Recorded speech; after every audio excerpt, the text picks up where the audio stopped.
What's up, guys? Welcome back to Newswave. So over the weekend, there was an interview that was published that had Nintendo kind of getting grilled a bit about their next generation device, and their response maybe gives us a bit of an idea as their plans around the transition going forward, and we'll go over that here today. Also, we are going to be talking about Spider-Man 2 as there are some issues being brought up, yes, around some of the bugs and glitches, but even around the physical disc itself. And we also have some early indications around sales for Spider-Man 2 and Super Mario Bros. Wonder, showing just how well they did. Guys, if you enjoy these videos, make sure you hit that like button, helps out a ton. And if new here to the Spawn Wave channel, make sure you subscribe down below. And we're gonna start today with RoboCop Rogue City, which is a game that I'm excited to see how the whole thing turns out. I don't have massive game of the year expectations or anything for it, but from the bit of the demo that I played, it just seems like it's going to be awesome for RoboCop fans who want that gritty M-rated game where all the enemies just kind of explode in front of you as you run through them as RoboCop. But it does appear that the initial announced platforms have changed a bit, as we kind of expected, as there's not been a Switch logo basically since that first trailer, and now we do have the official statement. This coming to us, you can see here from Gamatsu.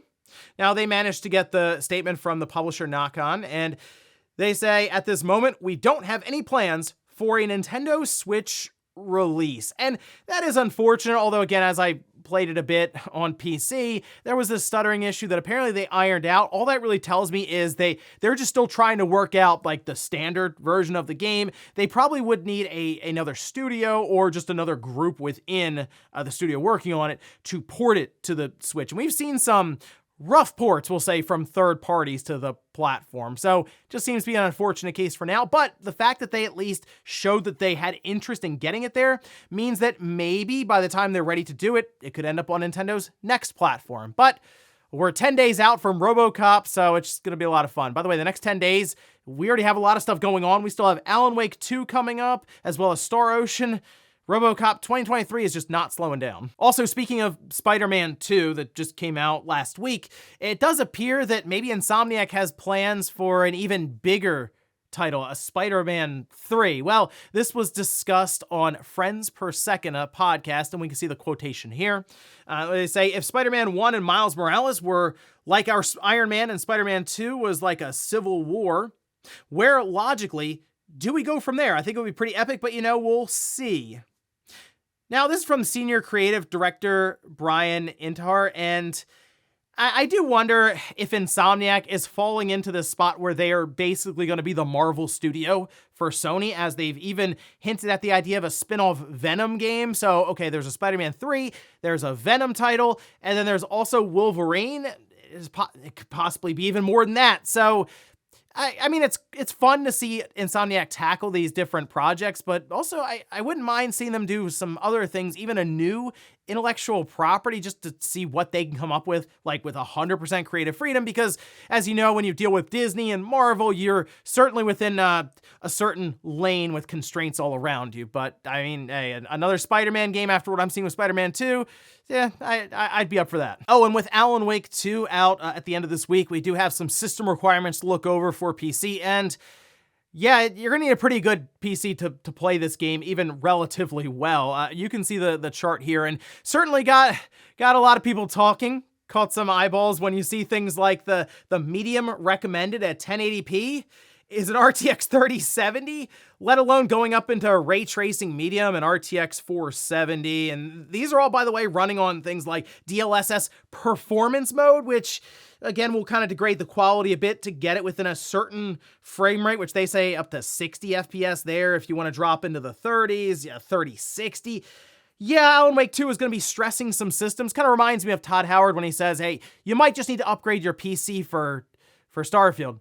Yeah, you might have to upgrade your PC for Alan Wake 2, but it's linked down below, so go through the chart and see where you're going to be playing it at. And guys, with some of the quick news out of the way, let's get into the bigger stuff. Let's start right away with what's basically Sony's biggest release, only big release of the year. It was kind of a quieter year, we'll say, for Sony, but they're certainly capping off 2023 with an awesome title. With Spider-Man 2 has done really well, as we've seen with reviewers and on Metacritic. However, there is something really odd going on right now if you were someone who picked up the physical copy. It's almost like we have a bit of a disc roulette going on right now, as some game discs that are being used to install don't work. They're defective. And I don't know if that's just when they were pressing the disc or what. Just something is wrong, and the PlayStation 5 appears to stop at 36% during that initial installation. In fact, we're to the point now where there are Reddit threads being made like this one here that was gathered by Eurogamer. They say anyone getting an installation error with the physical copy from Marvel Spider-Man 2, and there are a bunch of comments with people agreeing and saying, yeah, I was one of the unlucky ones. When I went to get a refund, they took the remainder of the games off the shelf. Doesn't look like that store was prepared to sell more until they were sure the issue was fixed. In fact, people are saying that even in their deluxe version, after the intro mission, when you hit level 3, the game is just crashing on them. So even if, I guess, your installation went through, there's the potential that the install that's there is corrupted at different points. Now, according to people who have contacted Sony, they're basically saying, hey, it's a faulty disc, you gotta go change it out wherever you bought it, and that's why we're apparently hearing that some retailers are being a bit concerned about the games that they have in stock. However, there are, of course, many, many people who have had no problem, and this appears to be kind of sectioned to EU or UK, according to Eurogamer and the data they've been able to gather. But I have also seen many threads just pop up in general all over the world, even just saying, hey, I picked it up here in the US or anywhere, and it's still having that issue. So I just think it's a random allotment of games that went out, maybe in a certain batch that had issues, and they get kind of separated and just strewn about depending on where they needed to go in the world. So if you were someone who currently is sitting there with a disc that won't install, I would just take it back to wherever you got it from and just say, hey, you want to change it out, because most likely the next one you'll get should work. Now, with the Spider-Man 2 itself, the other situation that's going on has to do with just bugs and glitches that are being found in the game.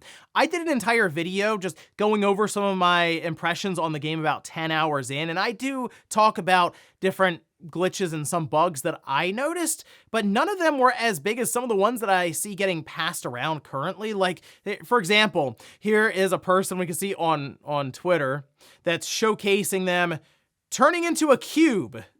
Yeah, this one's weird. I mean, it's kind of funny because, I mean, you're a cube swinging around fighting crime, right? But I mean, I'd be kind of annoyed if I'm just like stuck like this. Like, I can't reset, get out of this. Every time I go in, it's just a cube. I don't have either Miles or Peter. I'm not really sure what's going on there. Some people mentioned that this is a glitch from Miles Morales as well, and I didn't see that there either. But the other one, I have seen these going around where they're just graphical glitches where, for some reason, the character's body doesn't render in, and it's just like floating heads, whether it's at a title screen or even just walking around, and then generally people just kind of clipping through each other. Now, the thing that's odd, and I'm sure many people are realizing this, reviews didn't really mention any of this stuff, but it seems to be prevalent enough to be coming up and even clipped and put online. And there are theories right now going around that initial patch that went out on day 1, that Insomniac actually told us to apply for more polish, oddly enough, that may have done some damage to the game, believe it or not. So at this point, Insomniac has to be seeing these issues that are popping up, and I assume we'll be preparing some sort of hot fix that hopefully will work in the right direction for this. But let me know down in the comments if you're experiencing any bugs and glitches and what you've seen so far in Spider-Man 2, or hey, maybe you haven't had any, let me know about that as well in the comments. Oh, and if you're someone who has a Spider-Man 2 disc that is not installing and you're kind of stuck with it, contact Modern Vintage Gamer, because he's genuinely curious about the disc and what's going on, and he'd probably buy it off of you. So check in with him if you're stuck. Next up, let's talk about layoffs that have now been discovered within PlayStation Studios, and this was noticed over on VGC. We can see them saying, several developers have announced that they have been laid off from PlayStation's visual arts group. Now, they did notice that Daniel Belmere, who was a senior level designer there, saying, unfortunately, following a wave of layoffs last week was my last at PlayStation. While this is certainly not the news I was hoping for, I'm grateful to have had a chance to work amongst extremely talented colleagues on incredible projects, and I'm leaving with good memories of my time there. They also noticed a few others who had posted up on places like LinkedIn, just saying that their contract, for example, at PlayStation Visual Arts has come to an end and that they're looking for new roles. Now, I will say the fact that they have worked on some high-profile games like Last of Us Part 1, they seem extremely talented there, so hopefully everyone there who's been involved in these different layoffs are able to find new positions in the industry. However, this does kind of come back to, well, Naughty Dog, as they have basically been kind of linked publicly to that studio as running support, again, with Last of Us Part 1. But also, we know that Last of Us multiplayer mode, or game, I guess, live service, got apparently put on the shelf, put on ice. Sounds like it's just not really going to be making much progress going forward. So yeah, then you have a lot of contractors or people who would be working there who would probably be unneeded then for something then going forward. So that's, I think, what we're seeing here as the result of that. And it is unfortunate because we know Last of Us Part 2 apparently had a multiplayer and they spun it off to be something bigger with this live service thing, and that just hasn't worked out. And we know what happens with live services that don't meet the cut. They just get cut, and that's what we're seeing now. So now we have Last of Us Part 2 that doesn't have a multiplayer mode, and really just no Last of Us multiplayer in the future. Although I still think it's possible that maybe they, I don't know, go back to square one, and with Last of Us Part 3, they just have a tacked on multiplayer mode for the fans, and they're like, hey, look, it didn't work out for us in the past, but here you go, Last of Us Part 3, and the multiplayer mode, factions, have fun. But yeah, for now, unfortunately, it looks like the Visual Arts studio went through layoffs. Don't really know if we'll hear much about this since it's typically a studio that's kind of behind the scenes a bit, but for now, it appears that Sony is downsizing there around them, and I guess them supporting Naughty Dog. So we'll see what happens going forward, and maybe if any other layoffs are discovered within PlayStation Studios. Next up, let's talk about an interview between Nintendo and Inverse.com, where Nintendo was actually kind of pressed on what was going on at Gamescom, with them showing different developers and partners this next generation device. And this was Doug Bowser having his responses put out there, and some of them have led to some pretty funny headlines, like this one here, where it says, Doug Bowser says Nintendo of America has no unions because employees are happy. So good to hear the guy at the top is saying that all the employees there are happy and they don't need a union. Well, I will say that Doug Bowser at least has responded like, hey, you know what? I'm not against him or anything, but hey, people here have smiles on their faces. Good work-life balance. They don't need unions. So good to hear from the Nintendo president on that one. I'm sure he speaks for all the employees there. Anyway, the one that people were obviously having conversation around was this one, as the Inverse did ask some pretty good questions, saying there have been reports that Nintendo showed off a successor to the Switch behind closed doors during Gamescom. As we have discussed, the Switch has had a long lifespan and a huge install base. How, when you consider the idea of a successor to the Switch, do you think about helping those people who are on the console transfer to the next platform while reassuring them that the content and investment in the Switch will somehow transfer to its successor? Doug Bowser responded saying, well, first, I can't comment, or I won't comment, I should say.